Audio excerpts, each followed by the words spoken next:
Are you trying to get through menopause without hormone replacement therapy and you're feeling like every conversation in this space leaves you out? Or maybe you are on HRT and still not feeling quite right, and you're wondering what you're actually missing because you're not feeling good enough. So then this episode is for you. HRT gets a lot of airtime on this podcast. We've interviewed so many experts on this because there's been a lot of outdated data and misinformation, and women need to have the information about it. And it sounds like a miracle.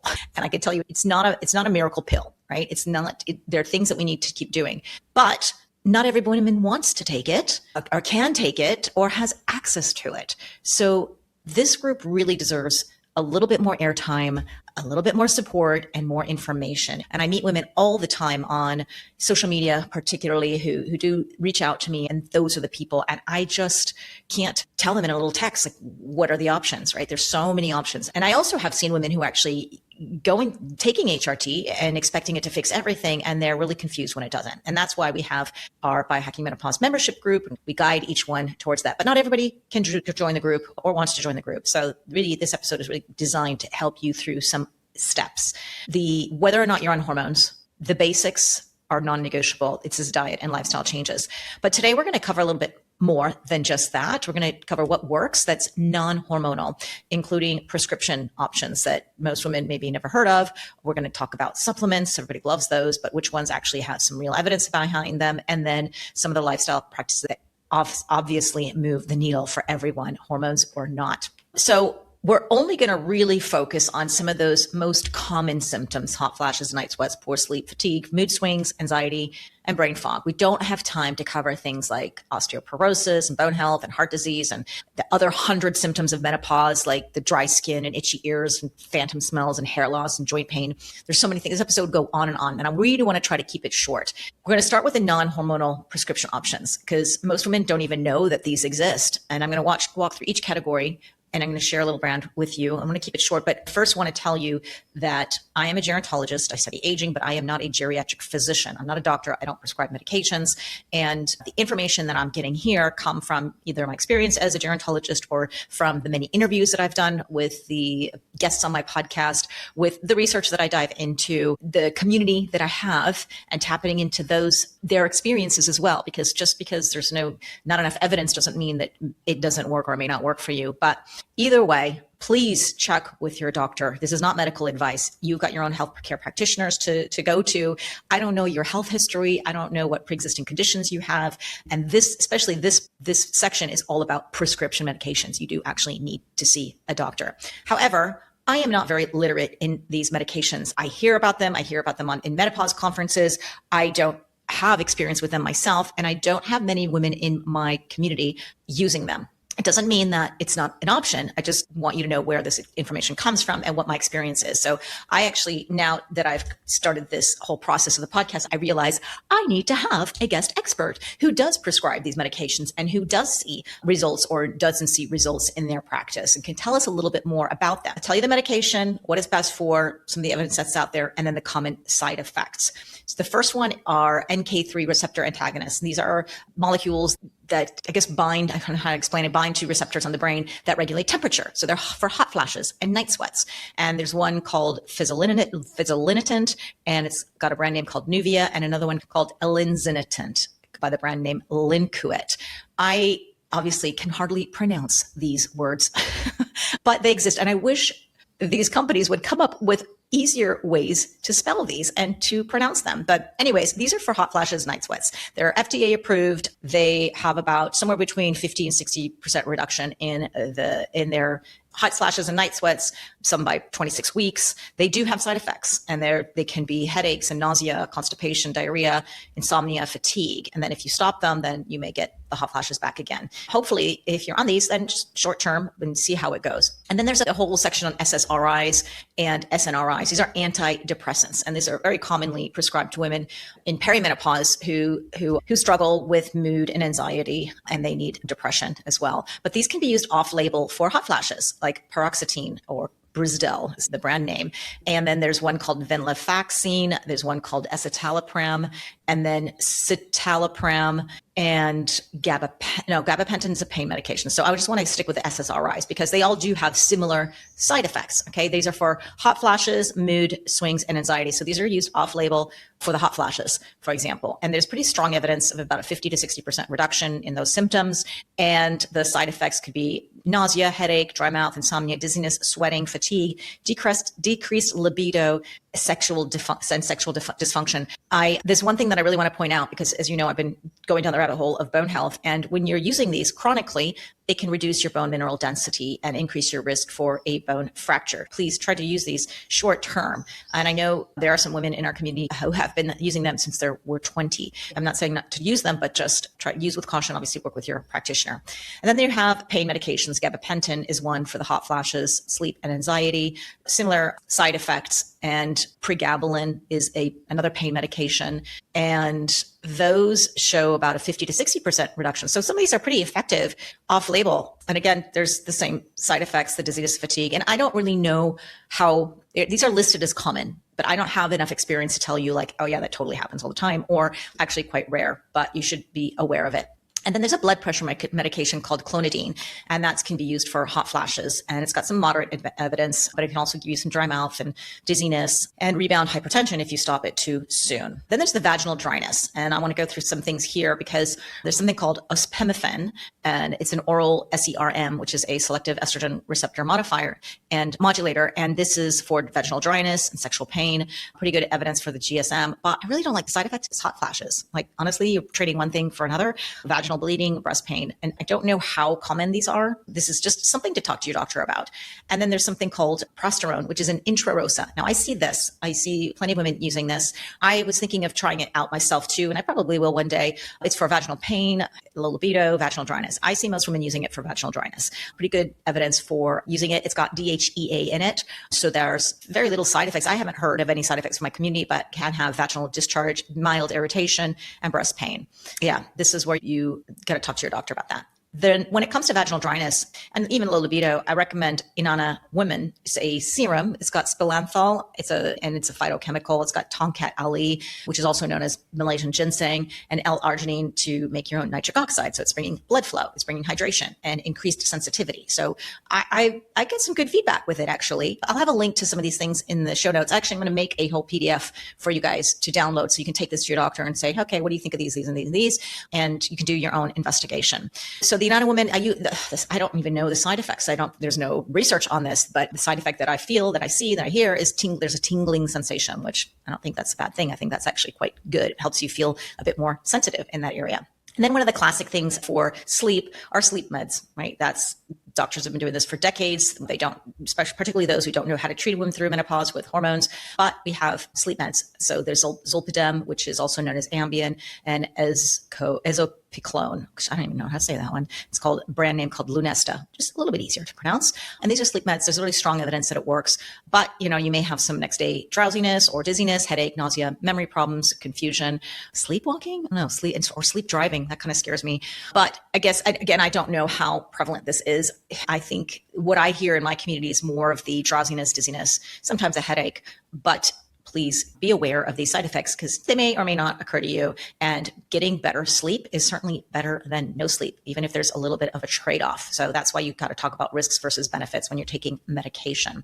Okay, I don't know if I should really talk about melatonin. Melatonin is I think in the UK, you need a prescription for it. It is a hormone. So I don't know, because it doesn't really count as a non-hormonal thing, but it's something to consider for sleep and see if you can take that. And that's got some pretty good evidence of it working for sleep.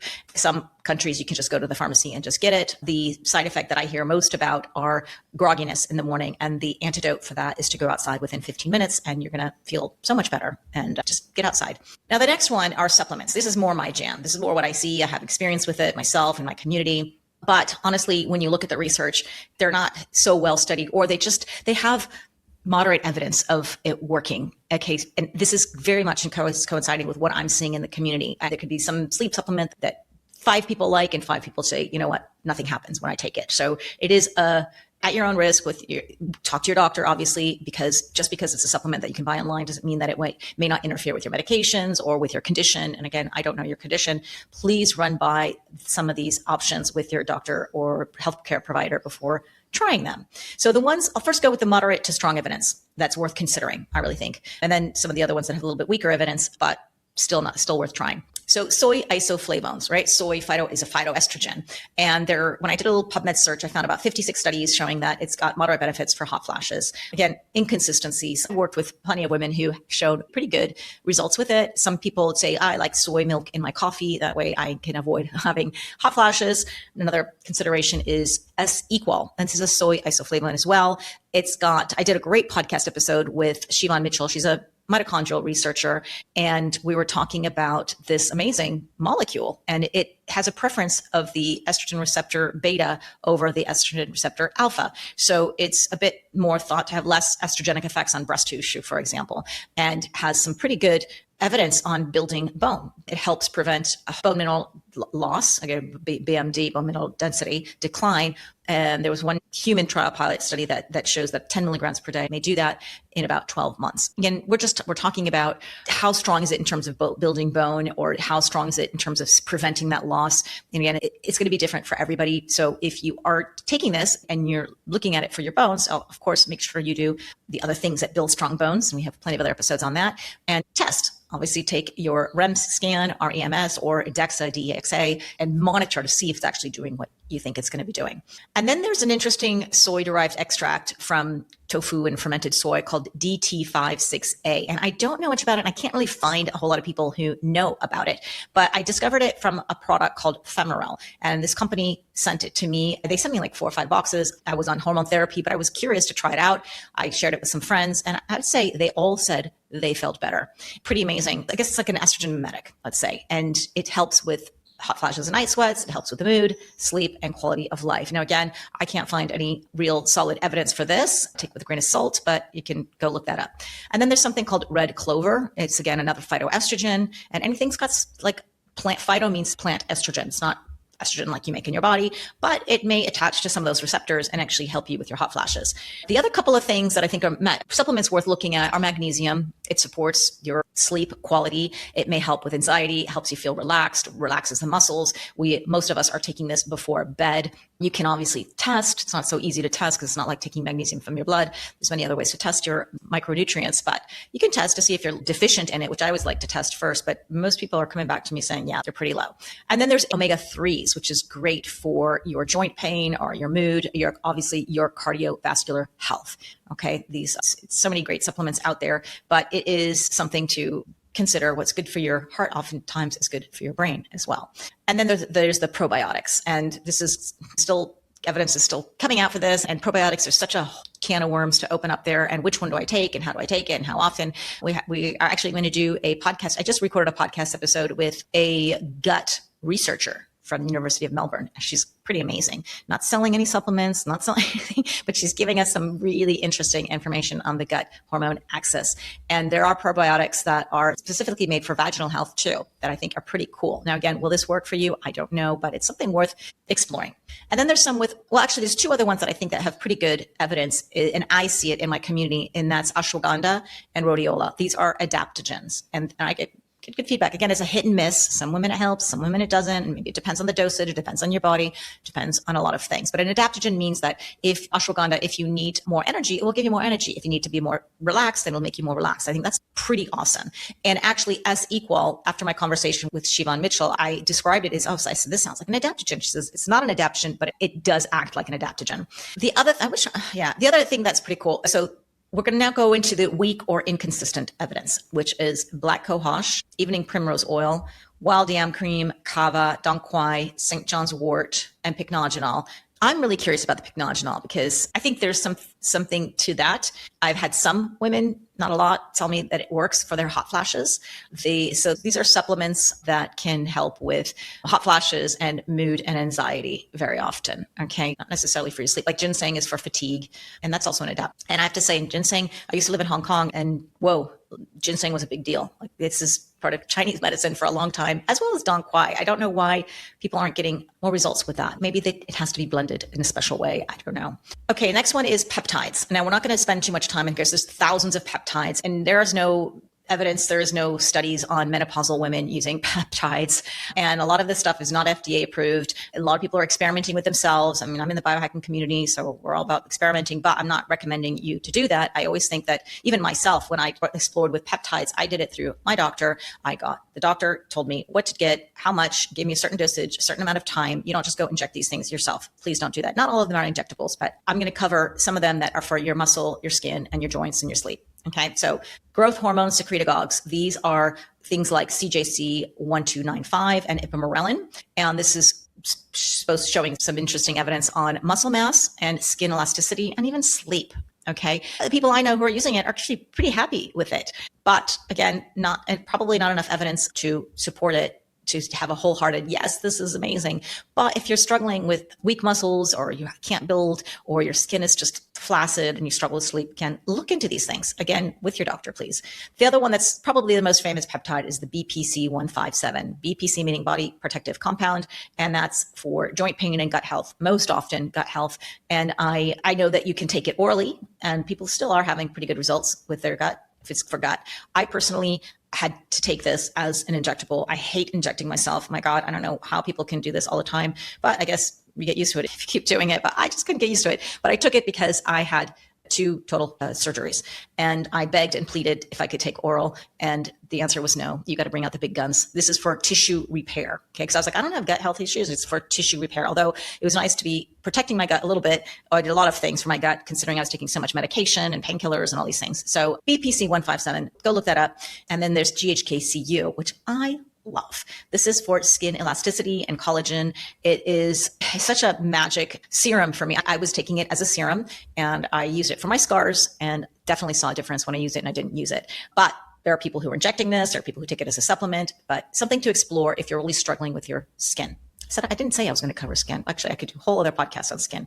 Next, mind-body interventions. These are the ones that most people are overlooking. They don't want to do them, but I have to say they are some of the strongest non-hormonal evidence that we have. It's quite amazing, but people resist. But if you can get yourself to do it, please do it. I'll just go through this list pretty quickly on the strongest evidence to the moderate to the weak. So the strongest evidence we have is cognitive behavioral therapy, CBT. This is where you change your thoughts or you change your habits. And it's great for your mood, anxiety, hot flashes, sleep, so many other things. Actually, it does. And very strong evidence that it can help. But cognitive behavioral therapy is a really broad term. What does that mean? What do you do? Well, you can work with a therapist. You can go on a program online. You can join a community like mine. You can do so many ways, read books, but it works. Okay. And it has to be done a certain way, or you have to find the way that works best for you.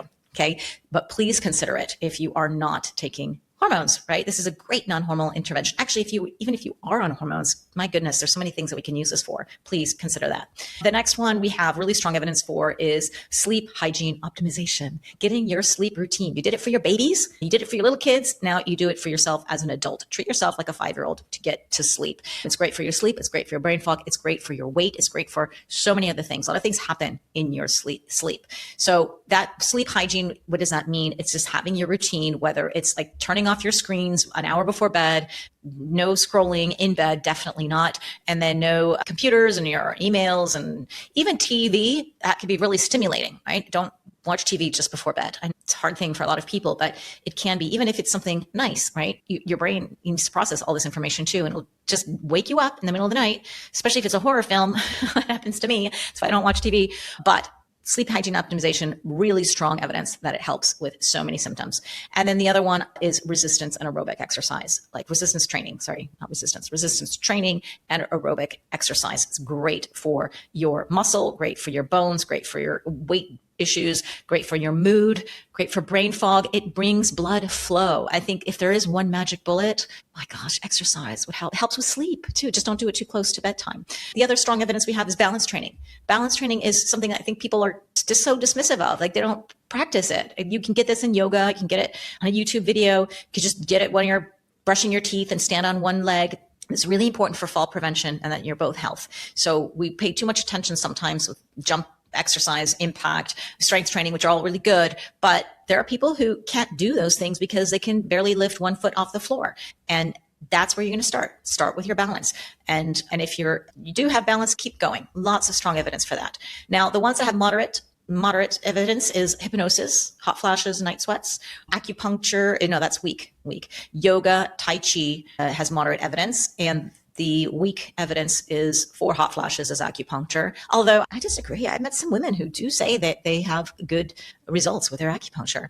And then there's mindfulness meditation for hot flashes. Doesn't work so well, but I would still consider it for many other things, probably for sleep, probably for stress, probably for anxiety. All right. That's kind of like most of it. I'm going to now talk about just some targeted recommendations in terms of, I'm going to group this according to issue, up to what things I think are at the top of my list for non-hormonal interventions. So when you're talking about hot flashes and night sweats, I think those like the Viozas, the fezolinetant and the elinzanetant, I can barely pronounce those are medical prescriptions. They're FDA approved and they seem to work pretty well. And then there's the SSRIs, and I say take them short term, gabapentin as well. And then I like the soy stuff, the soy isoflavones, like the S-Equal and some of those herbs and plants. But again, sometimes you need to bring out the big guns because they're not working, and that's when you can try some of the other things. And then maybe the hypnosis and the cognitive behavioral therapy. Those are sort of the bottom of my list. Then the vaginal dryness, low libido. There's the prosterone, the Intrarosa. I think that's really good.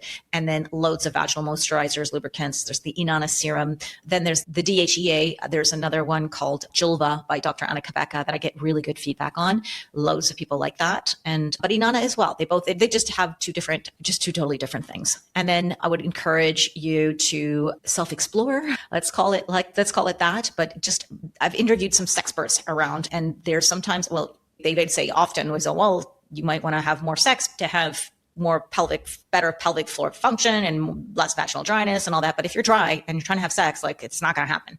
Start with yourself. Sometimes just a self-exploration is pretty good. And then there's actually, I didn't talk about this. There's not a whole lot of evidence, but there's some of sea buckthorn oil. And that's something that may help with the vaginal dryness as well. And there is a product by Rejuve called Omega Muff, and that's got buckthorn oil and some omegas. So it can help your brain at the same time. Now the brain fog and the poor sleep, I put them together because when you get poor sleep, you're probably getting some brain fog and definitely fatigue as well. But you want to try the cognitive behavioral therapy for sure. And then sleep hygiene, get your routine spot on, get some exercise in there. And then you may want to blend in some magnesium. You get I like the one from Bioptimizers, Magnesium Breakthrough, and there's also Qualia, makes another great magnesium as well. Then I get my omega-3s from Pori or NBI Health, and those are some of the ones that I'm just using lately. Of course, there's plenty of other brands on the market that are pretty good.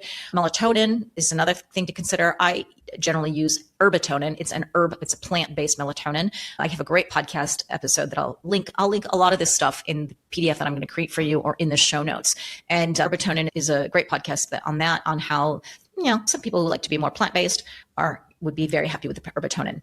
And then there's things like CBD. And I wish I had a CBD product that I liked that I could recommend. There's all kinds of stuff. And the women in my community, they have different things that they like. Join our community. You can ask them directly what they want, what works. Spermidine, definitely. That's one of the number one things I hear about spermidine is better sleep. And I use only spermidine. But again, so I don't know about any other brands, but I've been recommending this for about 6 years now, and it's overwhelming evidence in my own little community.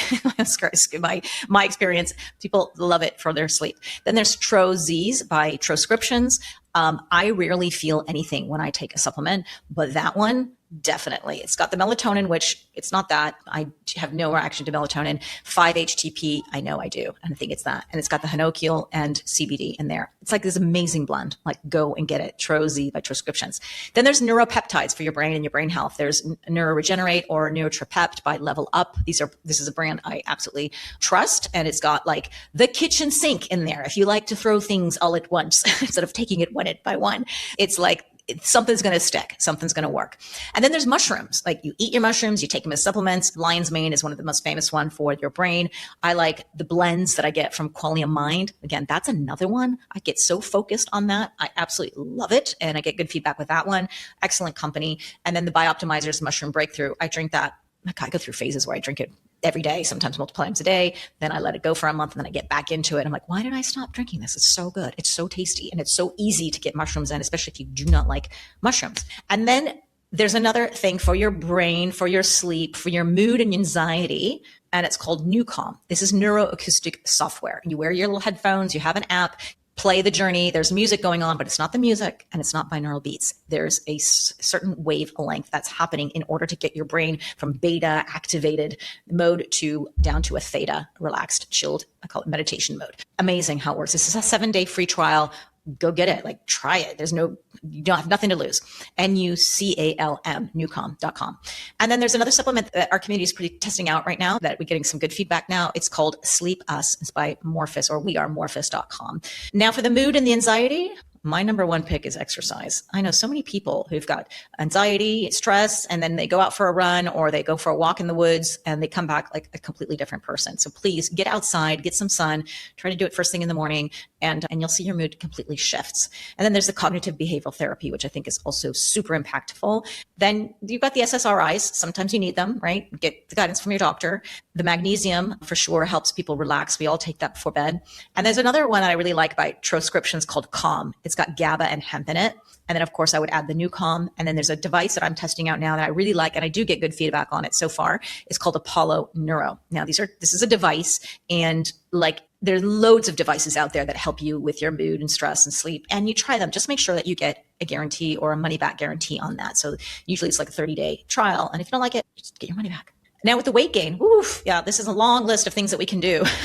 But I would say resistance exercise, go and build muscle. One of the most effective things for weight that's shifting, and you want to build muscle. The more muscle you have, the faster metabolism runs. The more metabolism you runs, the more that you can eat. Yay. And then you got to feed those muscles with protein, right? Protein, get your essential amino acids. It's a way to get extra amino acids because those are the building blocks for protein, right? Protein digests and it breaks into essential amino acids. And I like to get 100% pure essential amino acids when I eat chicken or something, then it has to break down and I don't get all the essential amino acids that I could get if I were actually to take a supplement. So I add on the supplement to all my food. And of course, creatine, that may help too, because that helps you build the muscle, and then et cetera, et cetera. And the creatine that I use different ones now. I like Pori and Qualia and Midlife Pause. There's also good brands. You got to work on your sleep and your stress for your weight. I know it sounds weird, but this is where when we're sleeping, that's when our growth hormone is released. So we can build those muscle, repair tissue. That's when the magic happens. Also, your appetite, leptin and appetite hormones, leptin and ghrelin, also are regulated during that time, or dysregulated if you're sleep deprived and you're going to make the wrong choices. You're just not going to feel like eating broccoli and salmon, right? So manage your stress as well, because stress, being constantly under stress, and not only feeling the stress, but busy type thing, or maybe you have an injury. I mean, when I lived with hip osteoarthritis, boy, I had to live with stress all the time. My nervous system was always on alert, and that doesn't really help for weight either. One thing I want to put in here, I think is really important, very effective for building muscle, okay, is blood flow restriction bands. Nobody talks enough about that. And if you've been following me more than a minute, you know how much I do talk about it because it works. I've been talking about it for 6 years now, all different kinds of devices. They all work. It just get on it somehow and get it with the guidance of somebody who knows how to use them too. And if you don't know how to use them, jump into the Biohacking Menopause membership group and I'll show you exactly how to do that. And then we have the Hormonal Metabolic Control by MitoQ. This is one that I think I told you about Siobhan Mitchell. She's got a great episode on that explaining the S equal, but there's also a probiotic called B-Brev in there and chromium that helps with the blood sugar balance. So managing your blood sugar is another piece of this weight issue. And a lot of people like berberine or inositol or minositol. There's so many other things out there to help regulate your blood sugar, but not just supplements, but of course, managing your diet and lifestyle for that blood sugar. Then there's the GLP-1 medications. I didn't even go into that, but that loads of women are being prescribed that now, and it is an option. But of course, you need all these diet and lifestyle things, just like a hormone, right? You need that foundation regardless if you're going on that medication or not. And if you don't want to do that medication, there's things called CaloCurb. CaloCurb is a supplement, and I did a great podcast on this as well, because I only do podcasts on things I really believe in or I've used myself. And this is an appetite suppressant. And it's a wonderful thing. Even if you want a GLP-1 and you need to wean yourself off, then CaloCurb is there to the rescue, and it'll help you manage that appetite as well. And then there's another product I really like that I just started learning about called Hormone Harmony by Level Up. Now, Level Up, LVLUP, is a company I absolutely trust. I think they're quite amazing. These are kitchen sink products where like they throw in a bunch of stuff and one of them is going to work. Something's going to work. And it's got minoxidil, it's got calcium D-glucarate, it's got some curcumin in there, dihydroberberine, so many cool things in there. But again, run this by your doctor because it may or may not be good for you. And then the last thing is the fatigue. This is probably the longest list. There's like 17 things here, and I just will rattle them off because fatigue is it's something that you got to find out the root cause of your fatigue. That's the problem. Is it your medications? Is it toxic relationships? Is it your food? Is it your lack of sleep? Is it you don't know how to breathe? Is it the stress? Like there's so many things. So figure that piece out. And I would love to say go and do resistance exercise, but if you're too tired, that's kind of hard to do. So that's why we got to also figure out what is the root cause. Do you have an illness? Do you have mold? Do you have heavy metal toxicity, metabolic syndrome? All these things can make you really tired and more. But one thing that I've seen with the things that I've been saying that work in my community and that I feel as well, because these are all things that I've used all of these, yes. One is urolithin A. This is a molecule that is in a product called MitoPure by Timeline. Love this company. I have podcasts on that as well. I've been using it ever since my hip surgeries.